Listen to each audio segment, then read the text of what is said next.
মেয়েরা বিয়ের পরেও স্বামীর সান্নিধ্য পছন্দ করে, স্বামীর কাছে সময় চায়, স্বামীর সাথেই ঘুরতে যেতে চায়। তাদের কাছে স্বামীরা কখনো পুরনো হয় না, বাড়িতে স্বামীদের পরিপাটি হয়ে থাকা লাগে না। বৌদির সেসব নিয়ে মাথা ব্যথাও নেই। তারা শুধু চায় হাত থেকে ফোনটা সরিয়ে স্বামী যেন তাকে সময় দেয়, তার কথা শোনে কিংবা তাকে কিছু বলে।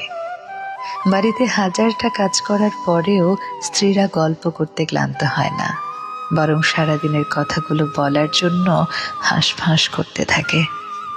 তাদের শুয়ে পড়লেই ঘুম চলে আসে না, বরং ঘুমন্ত স্বামীর দিকে চাতক পাখির মতো তাকিয়ে থাকে। এই পুরো বিষয়টাতে টাকা পয়সার কোনো হাত নেই, সৌন্দর্যের হাত নেই, বিষয়টা ভালোবাসার। স্বামী সুন্দর কিংবা অসুন্দর, টাকাওয়ালা কিংবা গরিব, পুরনো কিংবা নতুন, এইসব সত্যিই কোনো ম্যাটার করে না। তারা শুধু ভালোবাসার মানুষটাকেই ভালোবাসে। অথচ পুরুষ মানুষের কাছে ব্যাপারটা উল্টো। তাদের কাছে বউ পুরনো হয়, বউকে ভালো লাগে না, বউয়ের কথা ঘ্যান ঘ্যান